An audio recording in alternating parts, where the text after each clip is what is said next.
បាទបងប្អូនបាក់សិកាឡាទាំងអស់គ្នាយើងមកមើលឈុតប្រកាសដើមឆ្នាំ2026ម្ដងទៀតឈុតនេះគឺមេធំគាត់រៀបអេស៊ីលសារបាជាមួយនឹងមេតាសាវបងប្អូនមេមន់នេះគឺយកមកពីខាំមិញបងប្អូនមកពីត្រង់តាសាវមេហ្នឹងបាទមេមកពីត្រង់តាសាវអញ្ចឹងយើងក្រោះជាមួយនឹងអេស៊ីលសារបាហើយអេស៊ីលសារបានេះអាឈ្មោះនេះគឺនាំចូលបងប្អូននេះមន់នេះនាំចូលអេស៊ីលសារបាយើងយកមកពីប៉ាគីស្ថានយកមកពីប៉ាគីស្ថានណាទល់ដែនជាមួយនឹងប្រទេសឥណ្ឌាពីរួមទៅគឺតំបន់ដែលគេលេងមន់ជុលនៅទល់ដែនប៉ាគីស្ថាននិងប្រទេសឥណ្ឌាបាទដែលបងប្អូនយើងមួយចំនួនគាត់ច្រឡំថាខ្លះហៅថាមន់ឥណ្ឌាខ្លះថាហៅមន់របស់ប៉ាគីស្ថានហ្នឹងណាបាទអញ្ចឹងខ្ញុំបញ្ជាក់អានេះគឺអេស៊ីលសារបាបាទអានេះប្រភេទអេស៊ីលគេហៅអេស៊ីលមុខណាអេស៊ីលសារបាប្រភេទមន់គីឡូធំពួកនេះគីឡូធំគីឡូវាមាន4គីឡូជាងមាន5គីឡូជាងក៏មានដែរមន់ខ្លះហើយយើងយកមកដាក់ជាមួយនឹងមេតាសាវនេះដោយសារតែមេនេះយើងបង្កាត់កូនចេញមកវាលឿនណាបាទមេនេះបង្កាត់កូនចេញមកលឿនអញ្ចឹងទៅយើងបន្ថែមលបឿនឲ្យអេស៊ូសារបាពួកនេះក៏វាជន់លឿនដែរបងប្អូនអេស៊ូសារបាវាប្រភេទលឿនដែរប៉ុន្តែបងប្អូនដែរឃើញពួកអាប្រឡែងទៅវាហើរច្រាស់គ្នា2ម៉ែត្រ2ម៉ែត្រប្រមាណធំអាហ្នឹងវាពូជមានសារបាមានសាមូមានប៉ាគីស្ថានដែលគេហៅនឹងផ្សេងពីគ្នាហើយវាកម្លាយមកដល់ពេលគេក្រោះឈាមពីមួយតង់ទៅមួយតង់វាកម្លាយទៅតាមប្រភេទពូជរបស់វាទៀតណាអាហ្នឹងតើយើងអ្នកប្រកាត់យើងអ្នកក្រោះឈាមអីអាហ្នឹងយើងដឹងហើយថា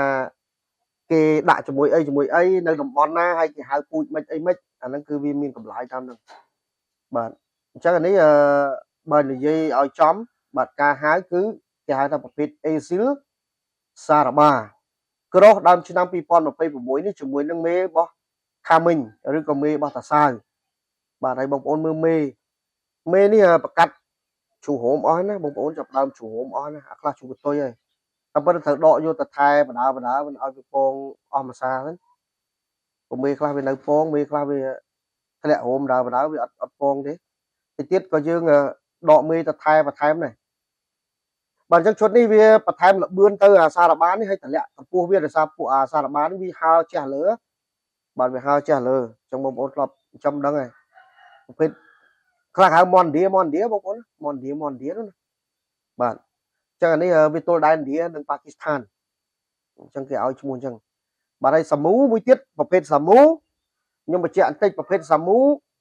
បងប្អូនអាចចំណាំបាននៅលើអាស្លាបនេះអាគល់ស្លាបវាលើសាមូស្លាបវារៀងបើកហើយតម្រងស្លាបវាហ្នឹងអាកន្លែងបើមនុស្សយើងអាក្លៀកណាអាកន្លែងកែងខាងលើហ្នឹងគឺស្រួចជាងហ្នឹងបាទស្រួចហើយរោមល្អិតឆ្មៅជាងហ្នឹងអាហ្នឹងប្រភេទសាមូទ្រូងបើកដូចគ្នាមើលទៅឆ្លៀសគ្នាប៉ាគីស្ថានមួយទៀតគេហៅប៉ាគីស្ថានហ្មងអាហ្នឹងវាឆ្លៀសវាធ្លាក់ពីសាមូមកបន្តិចបាទហើយពួកអាសារបានេះវាប្រភេទរៀងបើកពូជខ្លះរៀងវាខ្លះគឺឆ្លៀសជុំផនពួកអាសារបានេះណាអញ្ចឹងវាខុសគ្នាបន្តិចបាទការចំណាំរបស់វាបន្តិចវាមានកម្លាយរបស់វាណាអញ្ចឹងអានេះអេស៊ីលសារបាបងប្អូនចង់បានកូនចៅវាគឺមានច្រើនណាស់អានេះកូនវាមានចេញជុលចេញអីហើយស្រាប់ហើយបាទអរគុណច្រើនអញ្ចឹងចង់ដឹងព័ត៌មានលម្អិតព័ត៌មានបន្ថែមអីបងប្អូនអាចសាកសួរបានពូជមន់ល្អពីកសិដ្ឋានស្ដេចបាសីបង្កាត់ព្រៃសរនិងសេដ្ឋីដូងបាទអរគុណ